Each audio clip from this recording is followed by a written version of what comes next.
Welcome to the second episode of the Mega Awesome Dynasty League podcast. I'm your host, Todd Tubbs, and we are here to go over an integrated IDP mock draft. Now, this is only my second time hosting a podcast, so it's probably going to be terrible, but we're working through that. This podcast serves one specific league and the 12 owners who make up that league. If you are someone outside of our league who's finding this podcast, I hope you can take something useful away from it. This league is on myfantasyleague.com. It is a one quarterback, full PPR, deep IDP league. I'm going to bring in today's guest, Smoking Jay Cutler, aka Justin O'Neill. Justin is one of the OGs in this league. He's been in since the very beginning. How are you today, Justin? I'm doing well. Thank you for having me. Awesome. It's awesome to have you on here with me. Before we jump into the mock draft, tell me about your experience in this league. What is it like to be in a dynasty league for 16 seasons? Dynasties are the only way to go, man. I think when I joined it, I was in several at the time. I think I've scaled it down to just a couple now. So this is one that's stuck. It's always been a very well-ran league. So for sure. Just so everybody knows, your career win record is tied for second. You have 148 wins in this league, tied for second with Justin Sanderson, Das Raider Hawk. Also, let me pull this up real quick. You have 3 division titles, 3 first place finishes, 1 second place finish, 2 third place finishes, and 4 fourth place finishes in your career. That's pretty impressive, man. Yeah, second at the second top most most of the time. So that's what a dynasty league is all about, right? It's about being the best team, not this year, not next year, for a long time. Yep. Now, you don't actually have any draft picks in this draft until like the 5th round. You're kind of in the same boat that I am. Because I don't pick until the 4th round. You don't pick until the 5th round. So we're going to have a little bit of fun here with what we think everybody else is going to do. But real quick, kind of tell me what your draft strategy typically is when you do have a first round pick. This is the first year I think I've really been playing just for this year. I usually am. If you remember a few years ago, I think I had like 8 of the first round picks. You did, yeah. So yeah, I generally try to make sure that I'm always staying ahead of the curve on taking care of my young players and getting ready for the next few years. But I feel like I have to win now. So I kind of went all in on, getting some veteran players and building around some of the young core that I had. Right. But generally, if I have a first round pick, I tend to go best available or based off of whatever my team need is. But running backs are always a biggest value, but I won't reach for them. If I have to go wide receiver, I will. Right. You've had 24 first round selections so far in this dynasty league. Mm-hmm. And out of that 24, you've gone running back 13 times. So slightly over 50%. You've gone wide receiver 9 times, and you've gone linebacker twice. Those are the only 3 positions you've ever drafted in the first round. Yep. So does that include the first draft? That does not include the startup. That does not. I drafted Peyton Manning to begin this whole thing. Okay. And then I ended up with Peyton Manning for a large portion of this league, which was very beneficial to me. So let's jump into the mock draft here. Okay. And we have our newest owner, or not our newest owner, but one of our newest owners, Kenny Williams, win, loser, booze, up at the 1.01. So what do you have in store for Kenny? I believe I had him taking Najee Harris. Yes, you had him taking Najee Harris out of Alabama, going to the Pittsburgh Steelers in the first round. I feel like depending on what your team need is, it could go either Najee Harris or Jamar Chase. I feel like just you can't pass on that good running back. He's probably going to get 20 touches a game. Right. So I was going to ask you about that because we did uh, local liabilities mock draft already, and he Okay. went Jamar Chase Yep. for the 1.01. Hmm. Considering that Kenny already has Clyde Edwards-Helaire, Josh Yep. Jacobs, and Cam Akers, Hmm. um, what were your thoughts on giving him Najee Harris over Jamar Chase? It wasn't a need necessarily because of those guys, but Cam was hurt most of the year last year. Edwards-Helaire was just okay most of the time. Jacobs kind of been hit or miss since his first year, and you can't ever go wrong with a stable of good young running backs. You never know what's going to happen. So it's hard Yeah, to pass on a absolutely. guy that's going to get that many touches a game. I really think he's going to be a workhorse in Pittsburgh. Yeah, absolutely. And I wanted to throw this out there for Najee Harris. He has the most tackles forced on receptions by a running back with 22. The Yeah. next highest running back, 13. So that's pretty impressive that he can make people miss like that. Hmm. So and speaking of interesting, the 1.02, I'm tanking Taylor Tubbs. Who do you have Taylor taking at the 1.02? Who did I have? I think it was Javante Williams. It's Javante Williams, and I was surprised by that when I got your mock draft because Hmm.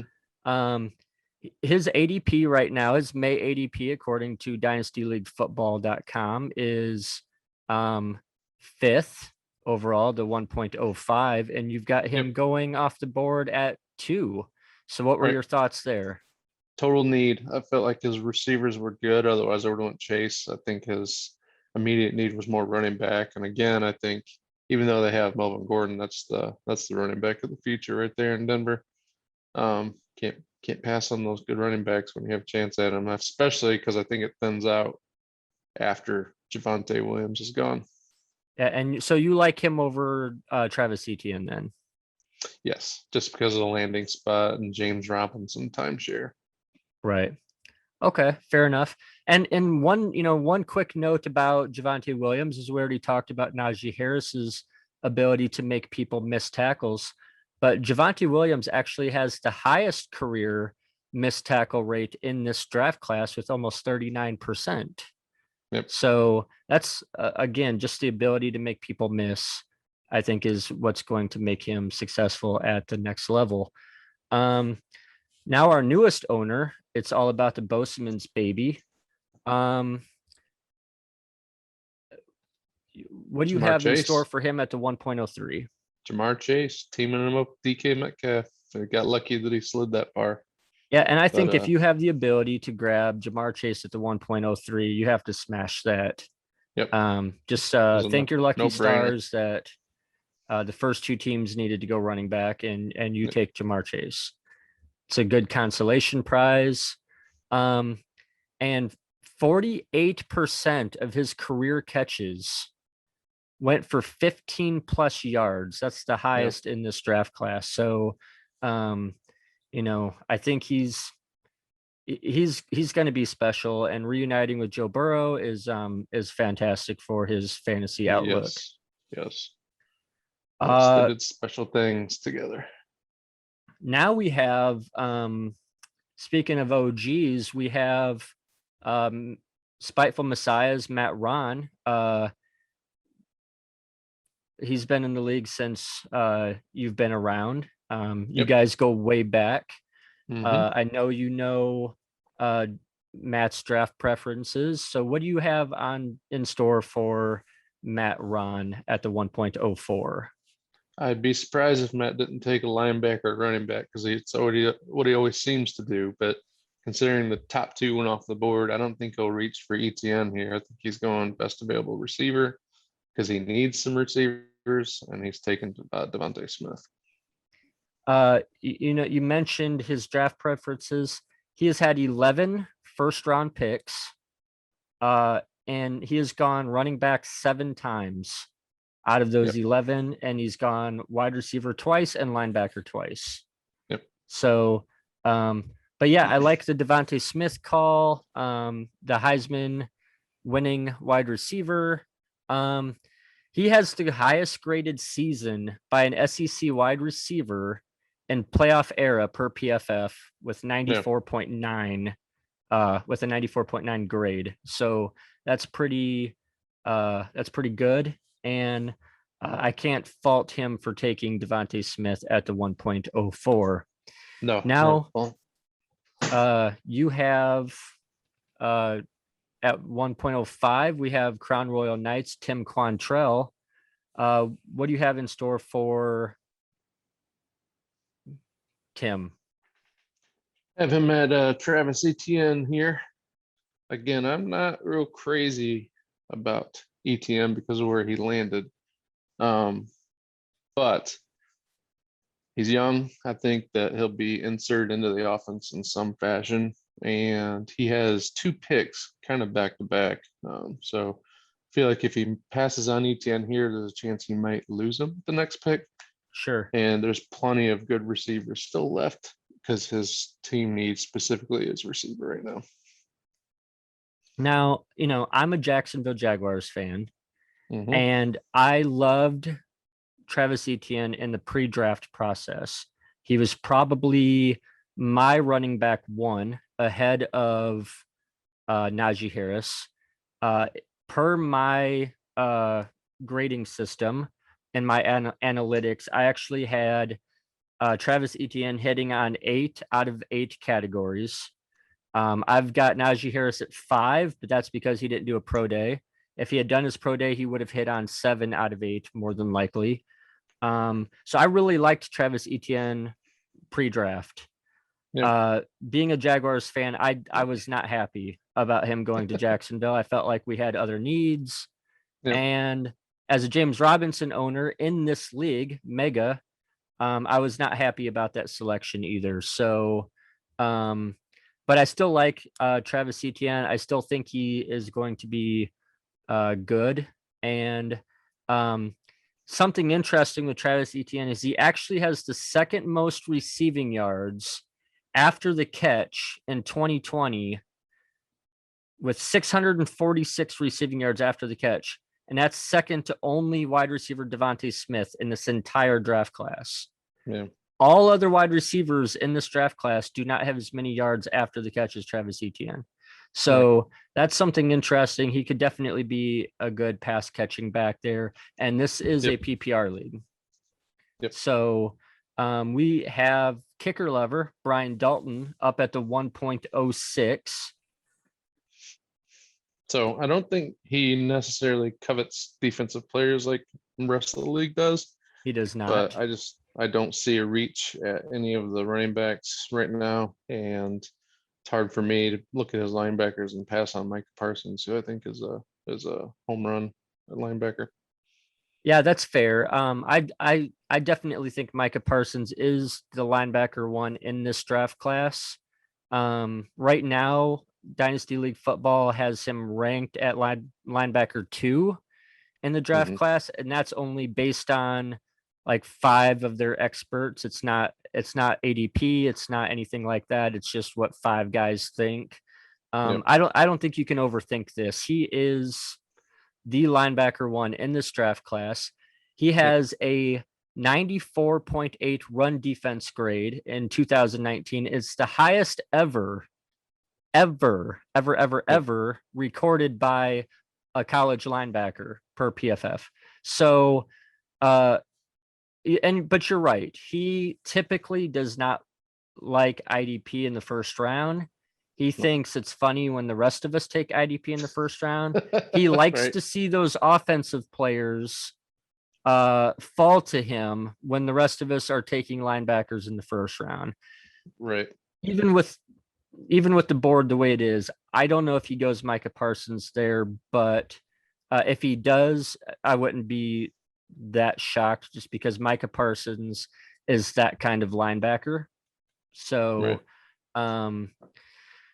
We're back up to Crown Royal at 107, and Yep. he got this pick from you. Yep. So, who do you have for Tim at the 1.07? Well, I think he's looking at his risk of not taking who he wanted there to begin with, falling to him, and he went with Waddle. He's got some need at wide receiver, so I think Jalen Waddle's the next best off the board. Probably would have been Bateman. I didn't like his landing spot as much going to Baltimore, but I think Waddle paired up back with Tua and a young offense is a good fit down there. Yeah, he's the number one highest graded slot wide receiver in this class. Now let me ask you a question. If you still had this pick, are you taking Jalen Waddle? If this is how the board Mm, falls, this is how the board fell. No, this is not who I would have taken there. that's not who you would have picked. That's No. fair. And I agree with the Bateman. I agree with the Rashad Bateman thing. I was not happy about him going to Baltimore. That's not a great landing spot for him. So Jalen Waddle makes a lot of sense for Tim here at the 1.07. Now Right. we are on to I'm tanking Taylor Tubbs' second pick in the first round that he got from Vontae Mack no matter what. And who do Yep. you have for I'm tanking at the 1.08? The player I would have taken at 1.8, Trevor Lawrence, pairing him up with Burrow. He doesn't have to worry about drafting another quarterback for probably 10 years. In Dynasty, if we keep players that long, Right. uh, Right. probably trade him. But yeah, I mean, I agree. He needs a quarterback. Um, Local liabilities also had him taking Trevor Lawrence at the 1.08. So that seems to be consensus so far, two mock drafts in. So that's fair. We all know Trevor Lawrence is a generational quarterback. We haven't seen a quarterback like him since Andrew Luck, Peyton Manning. We did see in Mega, Andrew Luck got drafted at the 1.05 by Crown Royal Knights back in Andrew Luck's rookie year. So there's precedence for a quarterback going this high in a one quarterback league. It's Trevor Lawrence. So Yep. I think that's fine. You have Bo Simmons up at the next pick. This is Deez's original pick. Yep. And who do you have him going at the 1.09? This is when I looked back after I did this, I was kind of like, I don't know if I'd go with that, but I had him going Michael Carter. I think based off of his absolute need for a running back and Michael Carter probably being the best still available without reaching too much. But yeah, I'm gonna stick with Michael Carter just because of his team need. Yeah, I agree. And it's not that much of a reach either because Michael Carter's May ADP per Dynasty League football is actually the 112. Yeah. So it's only a couple of spots early. That's fine. I like Michael Carter. I've called him the discount Javonte Williams several times because I think there's not that much of a difference to me between both, even though obviously Javonte Williams is the better running back. We saw what they both did in North Carolina. And when you're getting him almost a half a round later or a few spots later, that's good value right there. Michael Right. Carter had the most 15 plus yard carries last season with 29. Yep. So he's definitely elusive and he can pick up the yards. So we have local liabilities on the board here at 110. Justin Fair's first pick of the draft, and you have him going. I'm going Bateman. I feel like he's in a good position to take a best available position player, and Bateman's the best on the board. Yeah, I agree. And Rashad Bateman's May ADP per Dynasty League football is actually the 1.08. So that's some good value for him, picking him up at the 110. And we've talked about his landing spot. It is what it is. I think he still has some opportunity there to be good. So Yep. now we are up back to Crown Royal at the 1.11. And this is Das Raderhawk's original pick, and you Hmm. have him going with. Well, he's already gotten a running back and a wide receiver, so he's going for another very good skilled player in Pitts, even though tight end's a little bit early in the first. I think Atlanta's going to find a way, especially with Julio possibly heading out of town, of getting this kid involved early and often. So he's going with Pitts here. Now, uh, Das Raider, or actually not Das Raiderhawk, because this is Crown. Um, yeah, he does need some tight ends because he's got Will Disley, Chris Herndon, Cole Kmet, and Adam Troutman. And there's Yep. some There's some upside there potential. Yeah, there's some potential there, but with I Cole think Kmet and Troutman, maybe. Pitts is Uh, better than any of them. my Right biggest out of the surprise, gate. though, I was surprised by Javonte Williams at 102 in your mock Yep. draft. But my biggest surprise in your mock draft was Kyle Pitts falling to the 111 because his May ADP is the Yep. 1.03, Hmm. and local liabilities had him going I believe it was like 4th overall. So seeing him fall to the 11th spot in your mock draft really was probably the most surprising thing for me. I think there were some teams didn't necessarily need a tight end, but I also don't buy into the hype of a tight end being. I don't care what you graded out in the pre-draft process. Tight Yeah, I, ends just have a harder time I starting the agree. year. The tight end position has such a high learning curve. And we typically don't see Yep. them perform very well right out of the gate. Like they usually need a couple of seasons to get going. It's very rare. But with that said, he has the best yards per catch, 17.9 of all college tight ends ever, with 40 plus receptions. Right. That's pretty impressive. I think, like you said, they're gonna if Julio moves on, he could be a volume hog there in Atlanta. So there's definitely upside there. I was just shocked to see him fall all the way down to the 111. We This are is definitely back. one probably Brian will take. Yeah, we are back up to local liability's second pick. This is the pick he got from me, not directly, but this was my original pick. Subtle flex because I was the champion last year. But this is local liabilities at the 112. So tell me about the 112. Jamin Davis needs a linebacker. His linebacking crew is not real good. He needs some depth there, and I like Jamin Davis to step in and kind of similar to the previous linebacker, Micah Parsons. He's going to be a tackle hog. Yeah, he actually has, I think, the second weakest linebacker core in the Yep. league. And so linebacker is definitely a need for him. Dynasty League football has Jamin Davis as the linebacker 1 right now. Again, that's just the opinion of like 5 people, Right. not actual ADP or anything like that. But Jamin Davis is going to be, I think, a volume tackler in Washington, and I think it makes a lot of sense for him to finally get his linebacker at the 112. If not, maybe going back to back linebackers at 10 and 12, just because it's such an area of need for him. So that is the end of the first round of the mock draft.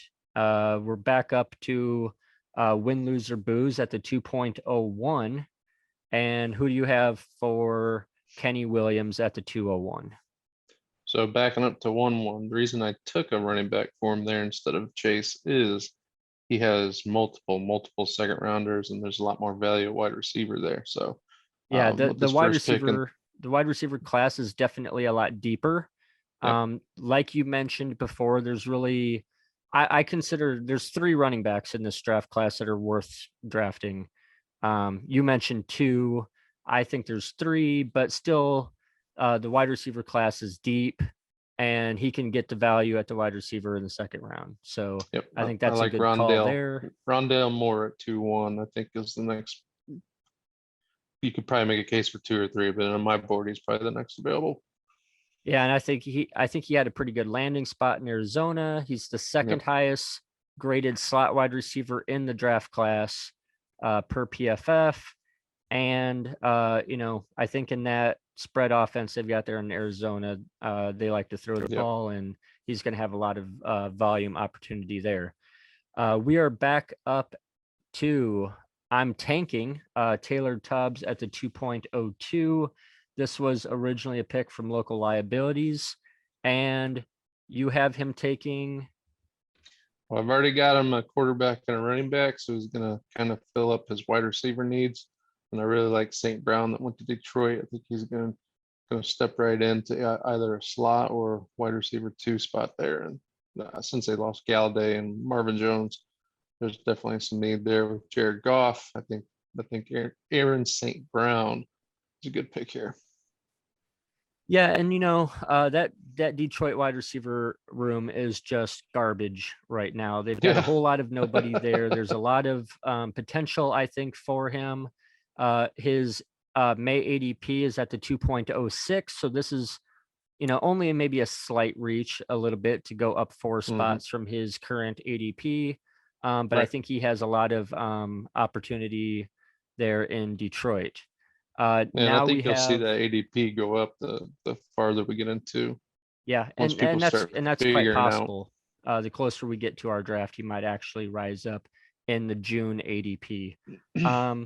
We have D's Nuts on the clock with his first pick in this draft, traded from Bosemans. And who do you have with him taking at the 2.03? Well, it's funny that I'm making this pick since I own him every year, both times I play him. But for this pick, I'm probably taking Justin Fields. Pair him up again with Kyler Murray. He doesn't have a lot of depth issues. He's got a pretty good squad. So just tightening up that quarterback, getting someone good behind Kyler Murray. Murray could be a point of interest for him. Yeah, you guys do have a pretty good rivalry in this league. You and D's back and forth. Every time you play, it's always interesting. You guys trade a lot. You actually traded him Kyler last year, which I think saved his season because he was looking like he was going to have a pretty bad year until he got Kyler from you. That's one I wish I could have back. And Justin Fields is actually the #1 highest accurate passing percentage last season in this draft class. So he's definitely an accurate passer. I think he's going to be playing very similar to Kyler Murray. So I think that would be a good pickup for D's. It's not so much a rivalry either. He's got to actually win a few games for it to be a rivalry. It's kind of like saying the Packers and Bears are still a rivalry. Right. That's fair. Or That's fair. or the Buckeyes and the Wolverines. Right. It's not really one anymore. Sorry, Todd. No, I mean we're bad. It's bad. Harbaugh needs to go. Until he goes, we're never going to beat Ohio State. Nope. And that's just the way it is. So I know how it works. So we are back to Matt Ron, Spiteful Messiahs at the 2.04. And you have. He said he missed in the first round and takes Trey Sermon. Trey Sermon does have a May ADP of 14 overall, which is the 2.02. So he's getting some good value from him at the 2.04. And Trey Sermon is actually tied for the most missed tackles forced in one game with Javonte Williams at 17 forced missed tackles in one game. That's a lot of missed tackles. And we know what that Kyle Shanahan rushing attack can do for a running back. And I think Trey Sermon is some good value. And we know Matt likes to build his team through running backs. That's just his philosophy. And so I think that's a good call for him there at the 2.04. We are back to Crown Royal Knights at the 2.05. And what do you have for Tim Quantrell? Well, we've gotten him a running back, a receiver, and a tight end. He's going to go defense here and go with Savin Collins. Yeah, I like Zaven Collins right now. Dynasty League Football's experts have him as the linebacker 4. We've already had linebacker 1 and linebacker 2 come off the board with Micah Parsons and Jamin Davis. The only other option might be for him to go Jeremiah Owusu-Koramoah at this spot if he liked Koramoah better. He's the linebacker 3 right now, according to that small group of experts over there at Dynasty League Football. So the interesting thing about Zaven Collins is he had 0 penalties across 3 seasons. That's 2,042 snaps without a penalty. Yeah. And that's pretty impressive out of Zaven Collins. We are back to kicker lover. Please tell me you gave him a kicker. No, I did No? not give him a kicker. Okay. I gave him the equivalent, though, a Gator, and Kadarius Toney, and we'll see how that ends up working out. I used the same lame joke in the last podcast with local liabilities, and he Maybe also someone will gave draft him one. he also gave kicker lover Kadarius Toney at the 2.06. That's So funny. Kadarius Toney is not my favorite prospect, but he is the last of the first round players still available in this mock draft. And we've seen him go behind guys like Amon-Ra St. Brown, who were 4th round picks. We've seen him go behind Rondale Moore, who was a 2nd round pick. And yet we still have a 1st round wide receiver. That draft capital can be important. So hopefully his opportunity will be there because he has the draft capital. We're going to move on to Win, Lose, or Booze now at the 2.07.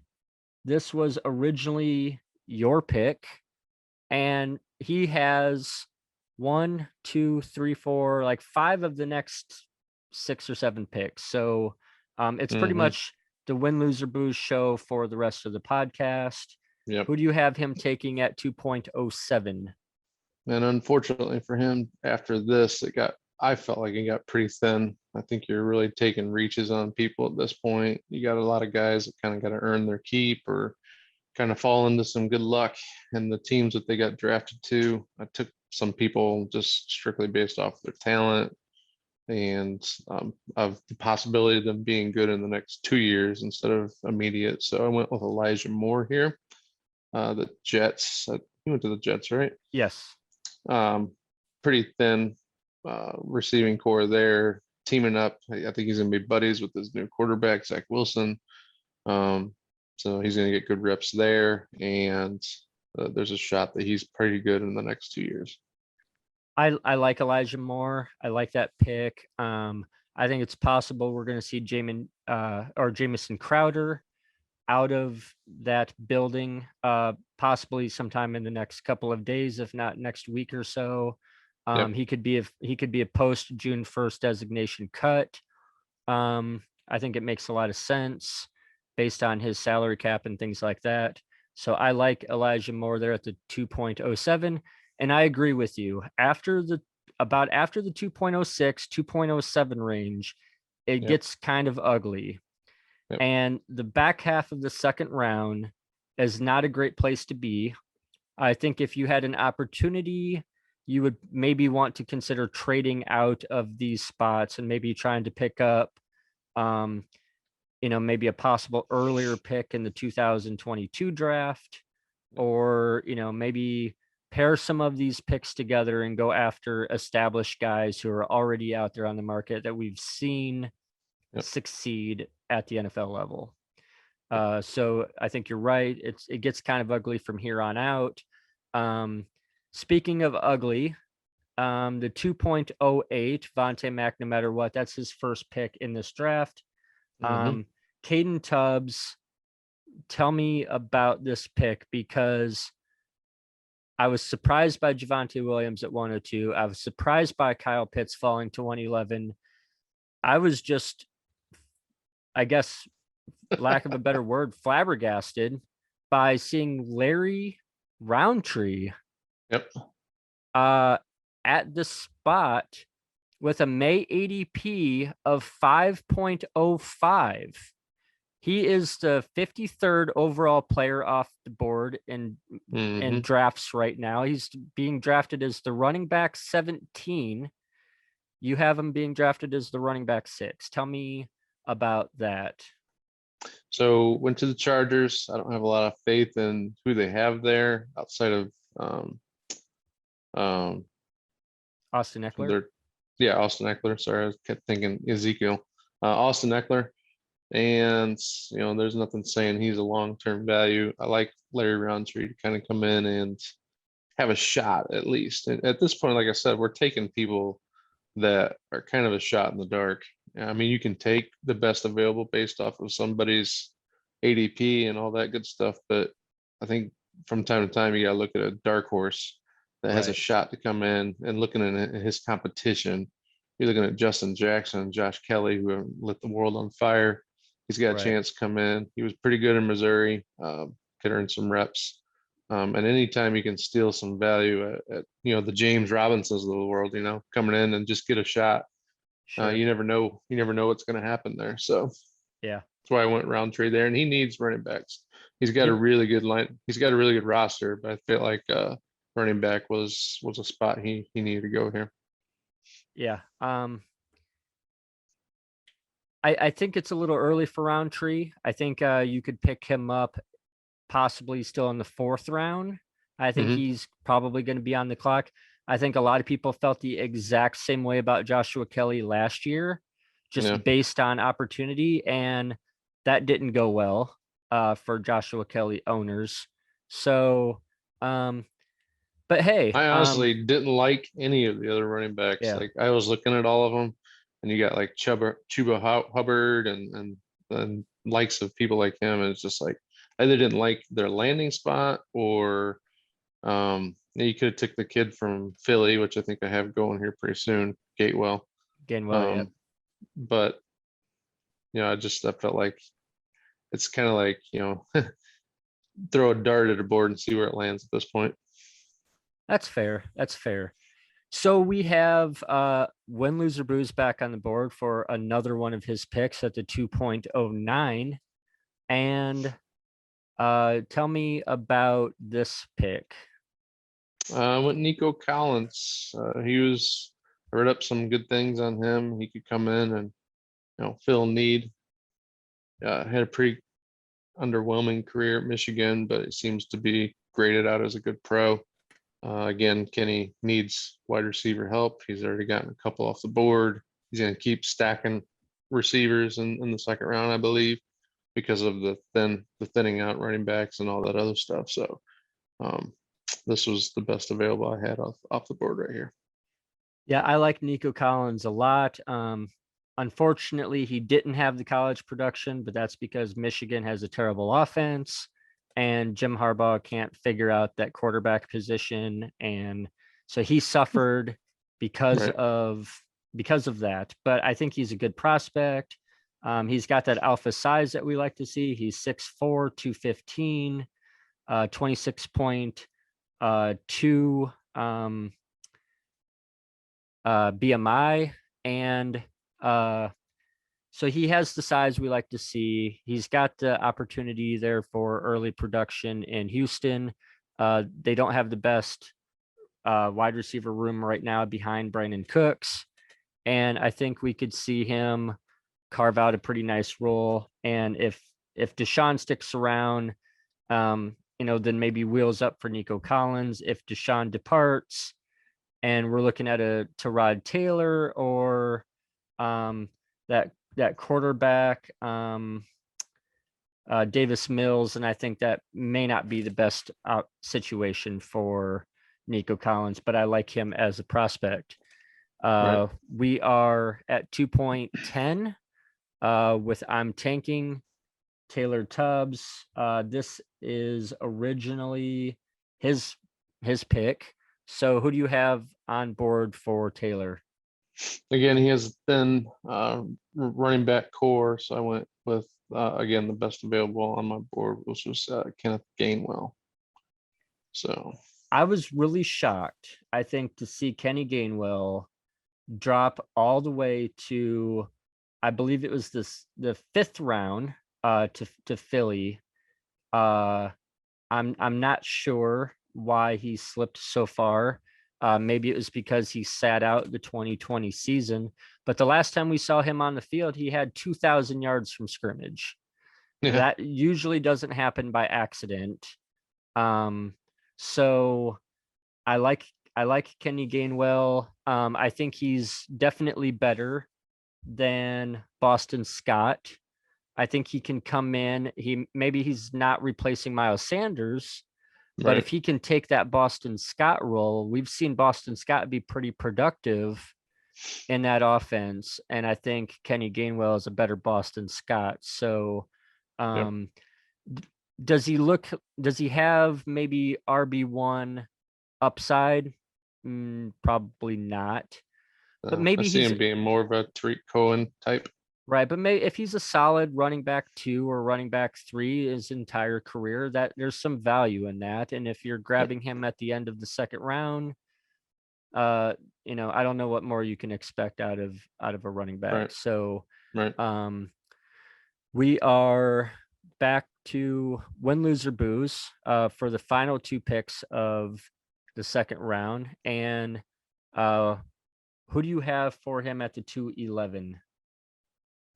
Well, he's got the next 3 picks, so I have He him does, because he going actually has 3-1 also, which I saw you did that. We right. were only going to 212, but we can add a bonus pick in here and give the Yeah. 3-1 as well. So Yeah. Yep. um Yep. I the got one another receiver for him, so I gave him 4 receivers in the second. Terrence Marshall didn't like his landing spots so much, but he's back with his former coach, which I right, think will Joe help him in Brady. Carolina. Yeah, And I went with the linebacker because I know that his linebacking core is pretty rough right now as well. I think who was it that I went with? Nick Bolton. He right. could also sub in. Not going to pronounce his name. You said it earlier. Um, the other linebacker available. And then at 3-1, I wrote Mac Jones, but it could be Zach Wilson too. I think he could go 1A, 1B there. So like Mac Jones, it seems like he's getting some good press straight out of camp right now. He's in a good system. That they know what to do with quarterbacks. So I think his upside's a little higher. Zach Wilson in New York is just a time bomb, I think, waiting to go off. So Right. Now, back to the Terrace Marshall pick. He actually has a May ADP of the 1.10. hmm, I know you mentioned you didn't like his landing spot despite being reunited with Joe Brady and despite possibly maybe Robbie Anderson moving on after next year. Um, so I was surprised to see him fall almost a full round from where his mhm, ADP is sitting right now. If I was on the board at 211 and Terrace Marshall's there, I'm smashing that yep, because I think he's probably a late first round pick, if not an early second round pick. So if he's still on the board at 211, that's a no brainer. Nick Bolton to Kansas City. He's the linebacker 5 right now. Again, like you mentioned, that could be easily interchangeable with Jeremiah Owusu-Koramoah. Um, I think Nick Bolton there paired with Willie Gay in Kansas yep, City could be an interesting duo there in Kansas City.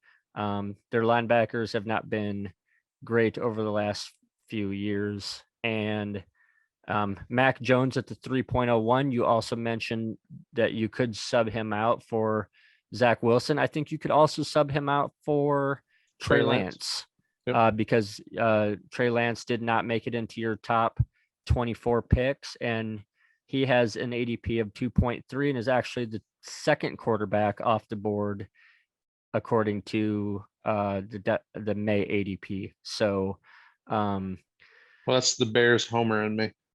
Yeah. So, um, so I think there's definitely some surprises here in your mock draft. I like some of these picks. I think um, the Larry Roundtree one might be a little bit of a reach, but we'll see what happens. On draft day. Uh, Before we get out of here, is there anything else you want to mention with this draft class? No, it was, I don't know. I guess when I started doing this, I felt like it was a little deeper than what it was. Once I started getting into the mid-second round, I was really struggling with, man, this is not as deep as I thought it was, especially at running back. Um, got some good quarterbacks, got some good receivers. It's very top heavy. But it's gonna be interesting. It's a good year, I think, to not have a pick in the first 4 rounds Yeah. like the Um, two of us do.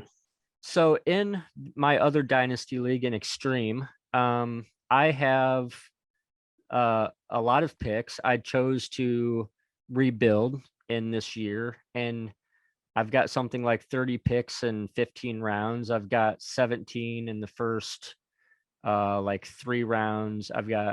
I own the first 5 picks of the draft. Hmm. And now I'm thinking this may not have been a great year to do this rebuild because I don't love this draft class as much as I did pre-draft. There was a lot of landing spots that I did not love, and it is what it is. So That happened to me the year I had 8 first rounders. There was no clear cut running back. I think I ended up drafting like Mike Evans, Brandon Cooks, Odell Beckham Jr. It was a very good wide receiver class, but I right. needed running backs, and there just wasn't one. Yeah, so I'm going to end this mock draft. Stick around though. We will talk after we get off the air here. Um, Okay. so I'm just going to say, remember, anyone can be cool, but awesome takes practice. Remember that, kids. That's right.